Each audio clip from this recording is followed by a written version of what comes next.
Hello there, this is Nightline and I'm Nadia Azmi. Here are the top stories.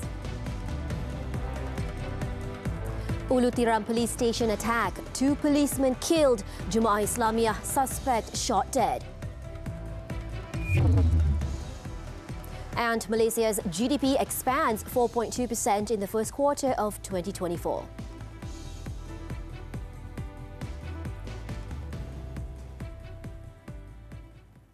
Good morning. 2 policemen were killed while another injured after a masked intruder believed to have links to terror group Jemaah Islamia or JI attacked the Ulu Tiram police station in Johor Bahru early Friday morning.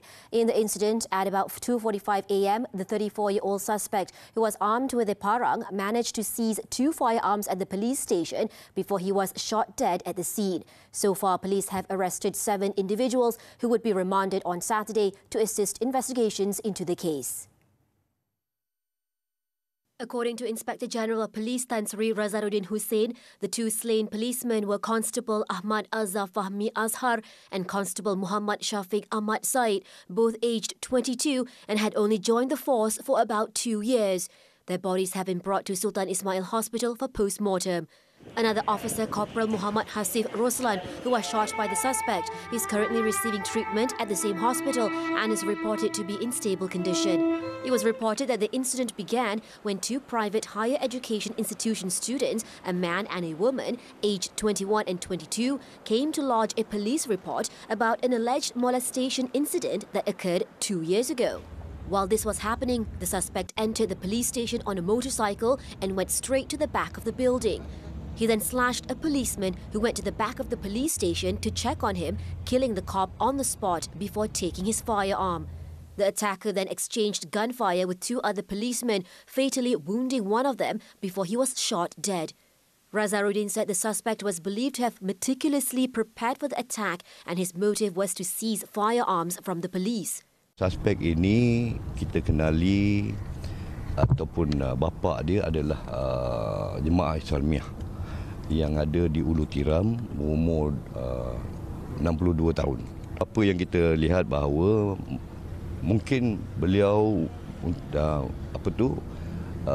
datang untuk mendapatkan senjata api daripada polis untuk dia punya agenda dia yang kita tak tahu lagi buat masa ini. Following the incident, authorities raided the suspect's house in Kampung Sungai Tiram, which is only 7 kilometers from the police station, and arrested 5 of the suspect's family members aged between 19 and 62. JI material was also found at the suspect's home. The 2 students who allegedly acted as a distraction during the attack were also detained. The top cop also directed the special branch to identify and investigate all JI members in Johor. Security measures have also been heightened at all police stations and key locations nationwide, especially in the state. Now, Prime Minister Datuk Seri Anwar Ibrahim wants firm action to be taken against anyone attempting to create chaos in Malaysia to the extent of causing deaths. Commenting on the Ulu Tiram police station attack, Anwar said he supports all efforts made by the police and asked the public to give their full cooperation to the authorities. Kita dalam hal keamanan tidak boleh tolak ansur. Dalam keadaan bila negara sudah dihormati dunia dan pelaburan meningkat, ringgit dan kekuatan ekonomi kian baik, maka adalah sikap khianat dan benci yang ditanam di kalangan rakyat yang menyebabkan tindakan keganasan ini berlaku. Dalam soal keamanan, kita tidak akan bertolak ansur. Kerajaan akan bertindak keras dan tegas kerana nyawa rakyat dan keselamatan itu menjadi keutamaan kita. Anwar said this at a press conference at the end of his 2-day official visit to Kazakhstan on Friday. Meanwhile, the Yang di-Pertuan Agong Sultan Ibrahim expresses his condolences to the families of the 2 policemen killed in the Ulu Tiram police station attack early Friday morning. In a posting on Facebook, the King also expressed sadness over the deaths of Constable Ahmad Azhar and Constable Muhammad Shafiq and prayed that their souls be placed among the pious and also the martyrs. Kazakhstan has agreed to give opportunities to Malaysian companies to explore various fields in the Central Asian country, including mining and renewable energy. Prime Minister Datuk Seri Anwar Ibrahim said Kazakhstan also wants to strengthen cooperation, including knowledge sharing, as Malaysia has expertise and skills in chip manufacturing. Kazakhstan merupakan satu negara penting di Asia Barat, Asia Tengah kerana kekuatan ekonomi yang berkembang pesat dan pelaburan yang menarik. Tapi mereka ingin supaya hubungan dengan Malaysia itu ditingkatkan. Dan Presiden malam tadi mengulangi kenyataan kesediaan beliau untuk memberikan ruang dan insentif istimewa kerana beliau merasakan hubungan dengan Malaysia itu harus ditingkatkan. Anwar was speaking at a press conference at the end of a two-day official visit to Kazakhstan on Friday. Additionally, the Prime Minister said both countries also want to facilitate the trade and investment process to attract investors and the business community to explore new cooperation opportunities. Anwar, who is also the Finance Minister, said the agreement was made during his meeting with the President of Kazakhstan, Kassym-Jomart Tokayev, which was followed by a bilateral meeting of their respective delegations. Regarding the Kazakhstan-Malaysia Roundtable Investment Meeting on Friday, Anwar said 4 memorandums of understanding were signed at the session, which is expected to generate exports of 1.6 billion ringgit. The country's economy expanded 4.2% in the first quarter of this year from 2.9% in the fourth quarter of 2023. Chief Statistician Datuk Seri Muhammad Uzir Mahidin said the growth was driven by stronger private expenditure and positive turnaround in exports. This was supported by higher household spending, export turnaround and higher tourist arrivals, improving labour market conditions and stronger investment activities. Household expenditure, which contributed 61.9% to GDP, grew 4.7%. It was reported that festive seasons and the beginning of school sessions are factors that contributed to the increase in household spending. The services sector steered the overall performance with 59.3% share in the country's first quarter performance, as well as manufacturing sector, which expanded after recording a decline in the previous quarter. Meanwhile, headline inflation remained moderate at 1.7% during the quarter.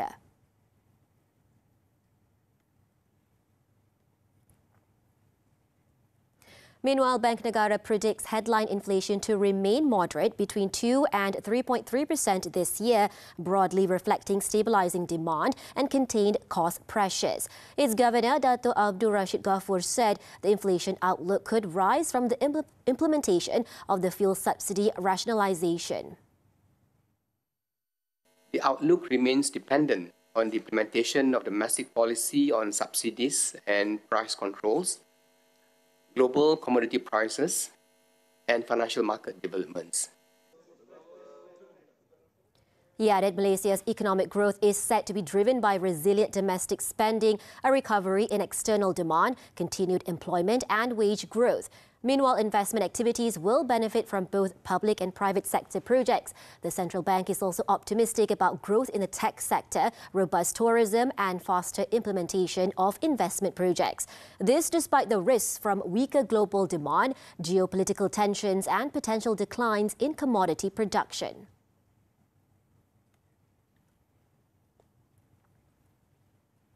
Meanwhile, the Prime Minister has commended the performance of Malaysia's domestic economy in the first quarter of 2024, attributing it to effective government policies and economic management. Datuk Seri Anwar Ibrahim said the government has implemented a comprehensive set of policy reforms aimed at transforming the economy and public service delivery. In a statement on Friday, he said that the government is committed to seeing through the policy implementation outlined in the Madani Economic Framework in the months and years ahead. He added that the optimism springing in the domestic capital markets, exemplified by the FBM KLCI etching new highs, reflects global investors' renewed interest in Malaysia's reform narrative. Anwar also said the government is optimistic about achieving its gross domestic product growth forecast range of 4% to 5% for 2024, despite the consensus forecast of 3.9%. The growth is further catalysed by economic measures outlined in 2024 budget and the government's commitment to introduce responsible fiscal management while ensuring the welfare of vulnerable communities are protected.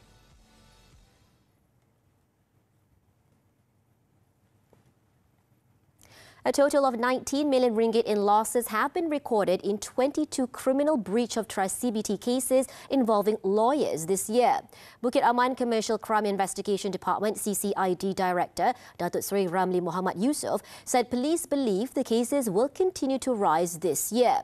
As last year alone, a total of 31 CBT cases involving lawyers resulted in 35.9 million ringgit in losses. According to Ramli, the latest investigations involve two law firms suspected of embezzling 8 million ringgit originally deposited in their trust accounts. The first case involved a 63-year-old company director who appointed a law firm that failed to return 3.2 million ringgit in legal fees. In the second case, a 53-year-old company director lost 4.8 million ringgit to a law firm after the funds, which were deposited for a land purchase in Plentong, Johor in June 2018, allegedly disappeared from the firm's trust fund. Penglibatan peguam dalam kes-kes pecah amanah jenayah adalah amat dikesali. Justru saya menggesa pihak Majlis Peguam Malaysia untuk mengenakan tindakan yang lebih tegas terhadap mana-mana peguam yang gagal untuk melaksanakan tanggungjawab mereka sebagaimana yang sepatutnya. Both cases are being investigated under Section 409 of the Penal Code for criminal breach of trust. Ramli reiterated his suggestion to the Bar Council that trust accounts of law firms be joint accounts under both the client and the firm to prevent such incidents from recurring. The AttorneyGenerals Chambers AGC has rejected the representation by Kedah Menteri Besar Datuk Seri Muhammad Sanusi Mat Noor to strike out the two sedition charges made against him over his statement in a political talk last year. Deputy Public Prosecutor Datuk Masri Muhammad Daud confirmed the matter when the case was mentioned at the Shah Alam High Court on Friday. Sanusi had maintained his plea of not guilty after the case was transferred from the Selayang Sessions Court to the Shah Alam High Court on February 1st. The charges concern remarks he made about the appointment of the Selangor Menteri Besar and the establishment of the unity government. He is charged with committing the offence at Simpang 4 in Taman Selayang Mutiara, Kampung Bendahara, Gombak at 11 p.m. on July 11th last year. Both charges are framed under the Sedition Act 1948, which provides a maximum fine of up to 5,000 ringgit or imprisonment of up to 3 years or both upon conviction.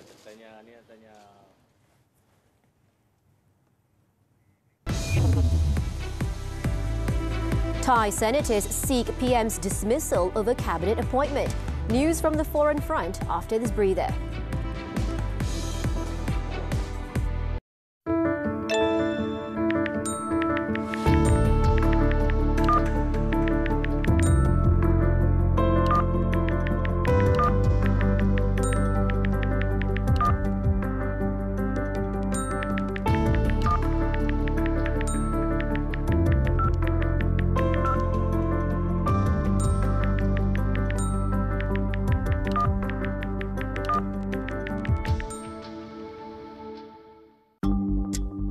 Saya dah jadi ketagih-ketagih, sehari saya pernah post 10 video. Pernah rasa takut ketinggalan atau FOMO? Tangan dah menggeletak, you dah rasa stres, you dah rasa tertekan sebab phone is not with you. Golongan muda tak sop dengan trend media sosial sehingga memberi impak kepada kesihatan mental. Seingat saya time tu memang ada dah rasa ingin bunuh diri lah.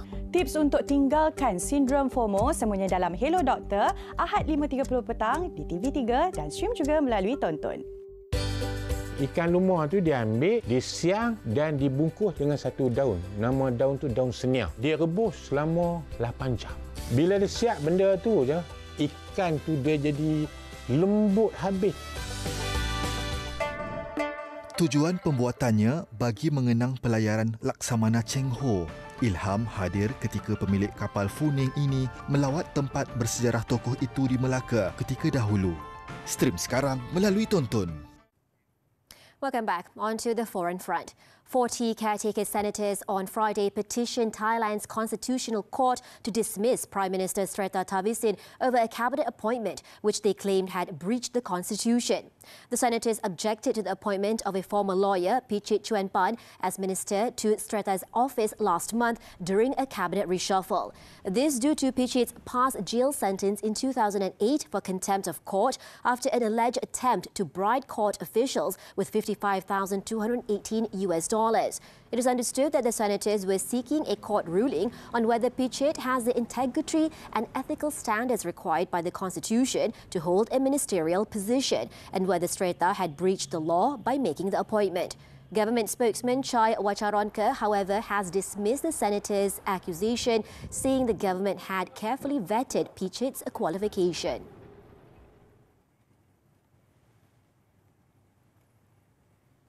Slovakia's Prime Minister Robert Fito underwent a 2-hour operation on Friday that have increased hopes for his recovery following an assassination attempt this week that sent shockwaves through Europe. According to the director of the hospital treating the leader, Miriam Lapunikova, Fito was conscious and stable in the intensive care unit after the operation, which removed dead tissue from his wounds. Deputy Prime Minister Robert Kalinak said that any decision to transfer Fito back to the capital, Bratislava, from the central city of Banska Bystrica, where he is being treated, would only be taken when there had been further improvement in his condition. The Wednesday's shooting was the first major assassination attempt on a European political leader for more than 20 years and has drawn international condemnation.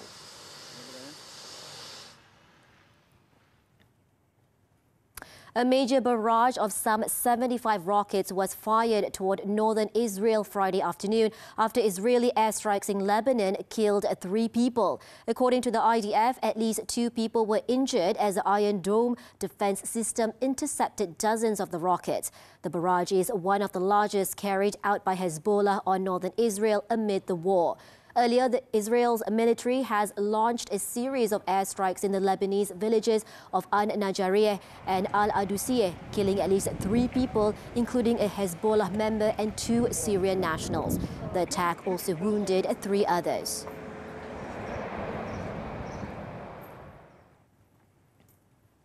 In France, police shot and killed an armed man who set fire to a synagogue in the northwestern city of Rouen on Friday. According to officials, police were called to the scene due to smoke coming out of the building. Upon arriving, they found the suspect charging towards the officers with a knife and a metal bar. A police officer opened fire, killing the man on the spot. It was believed that the assailant had climbed the premise and thrown a Molotov cocktail into the main prayer room. Although the fire had been brought under control, the synagogue suffered significant damage. No one was harmed and the attacker's identity and motive are still unclear.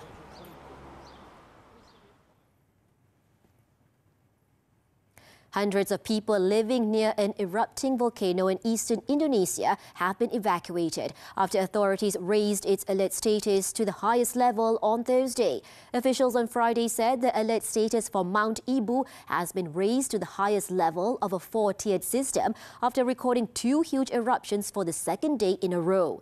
Residents in 7 villages near the volcano, which spewed ash and smoke 5,000 meters into the sky, began evacuating to several shelters late on Thursday after the alert status was raised.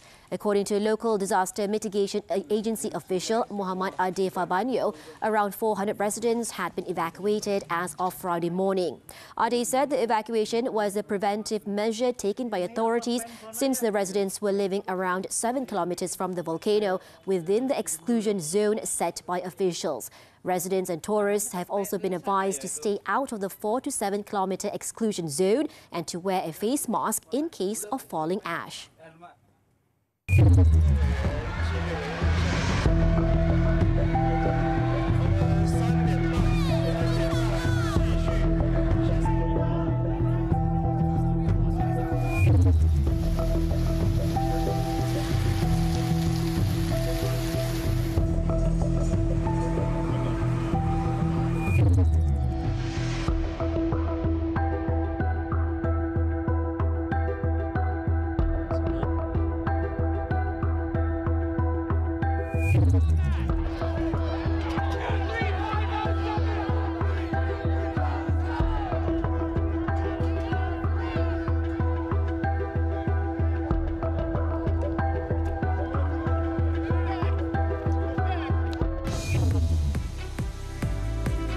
Only one national shuttler left standing. Sports when Nightline comes back.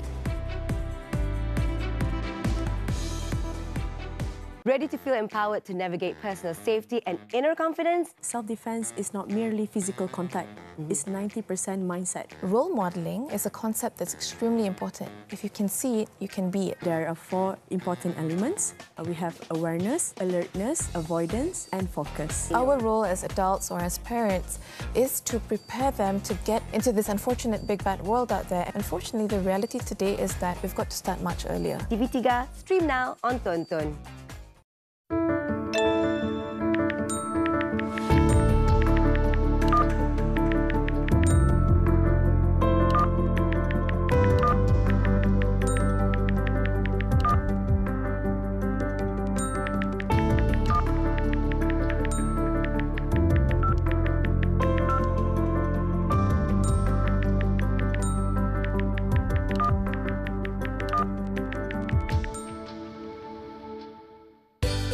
Ikan lumah tu diambil, disiang dan dibungkus dengan satu daun. Nama daun tu daun seniah. Dia rebus selama 8 jam. Bila dia siap benda tu je, ikan tu dia jadi lembut habis. Tujuan pembuatannya bagi mengenang pelayaran Laksamana Cheng Ho. Ilham hadir ketika pemilik kapal Funing ini melawat tempat bersejarah tokoh itu di Melaka ketika dahulu. Stream sekarang melalui Tonton. We're back with sports football, the Super League. Sabah FC survived a late scare as they beat Kelantan United 3-2 away on Friday evening. Sabah found the net first, just for Ridwan Kim to equalise for Kelantan Darul Naim. 2 goals in the space of 6 minutes then gave Sabah a 3-1 lead after 69 minutes. KDN managed to grab another goal in the dying minutes for a 3-2 final scoreline.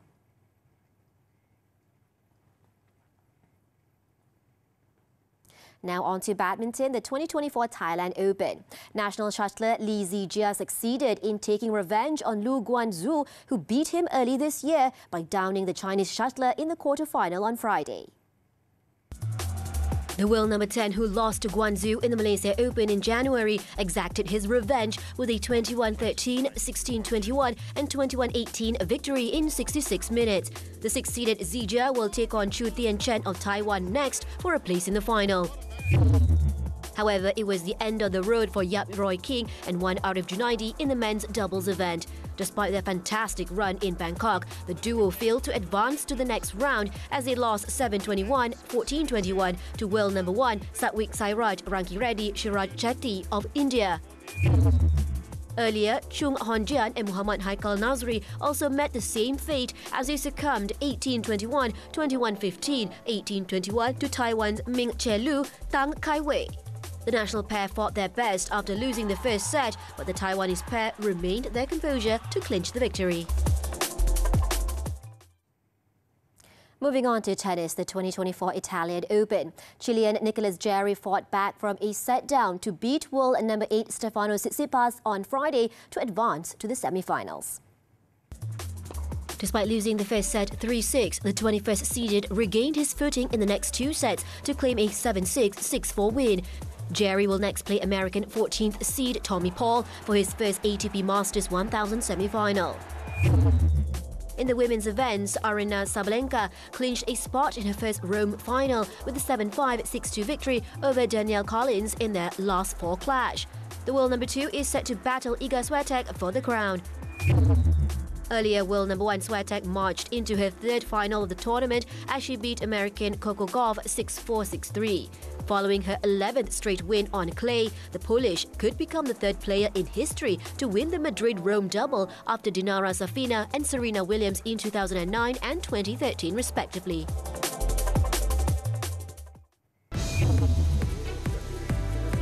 Still to come, man charged with distributing more than 9 kilograms of heroin.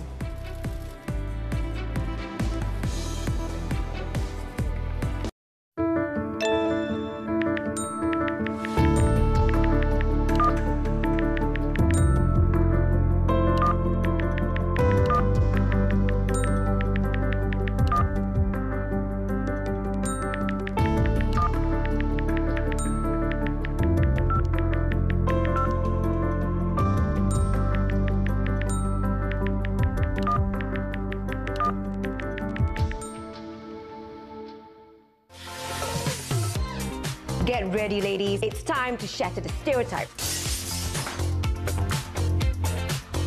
We talk career, health, finance, relationships, and everything in between. So grab your coffee cups and wear your sassiest smiles. This talk show is all about you. Catch Women Talk every Saturdays at 5 p.m. on TV3. Stream also on Tonton.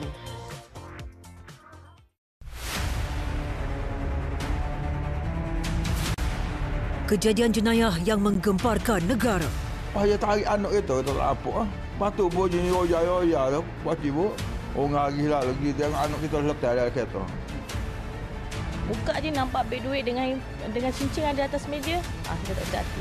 Saksikan 40 jenayah gempar dalam 999 sepanjang Mei dan Jun ini di TV3 dan stream sekarang melalui Tonton. Welcome back. An unemployed man has been charged at the Ipoh Magistrates Court on Friday with distributing about 9.2 kilograms of heroin.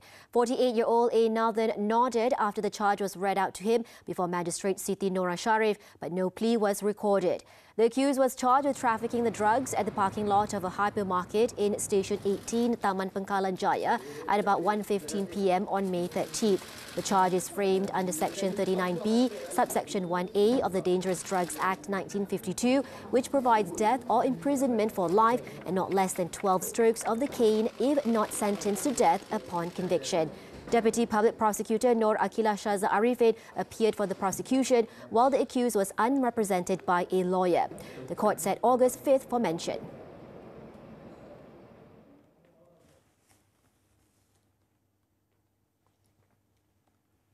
A company in Johor that recruited 733 Bangladeshi workers for non-existent jobs in Pengerang will be brought to court for failing to pay their wages amounting to more than 1 million ringgit, as arranged by the Johor Labour Department on February 5th.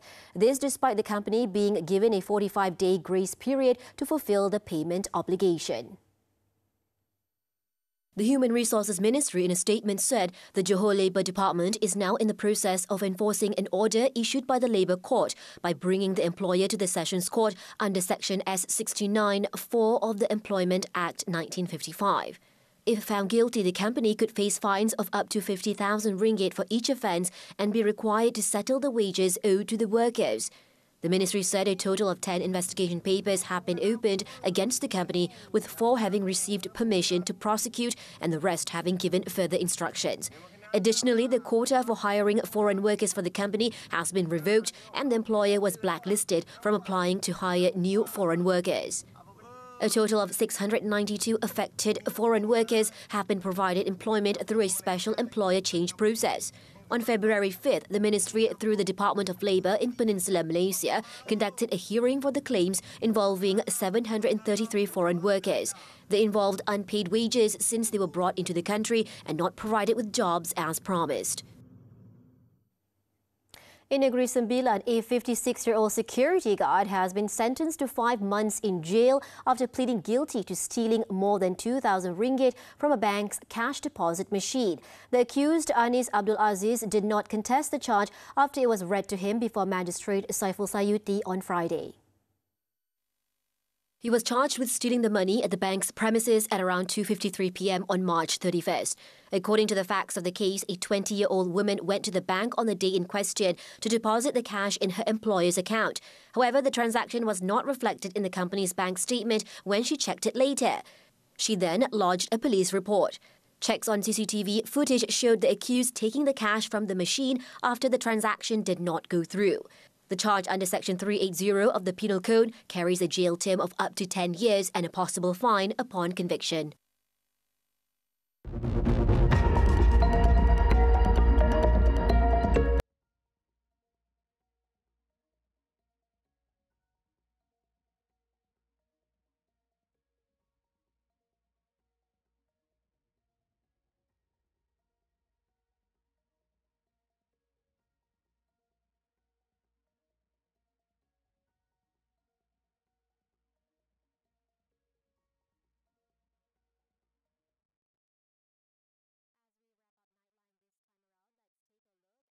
occupied French city of Carcassonne's locals gathered to welcome the 2024 Paris Olympic torch. With that, I'm Nadia Azmi. Thank you for tuning in and take care.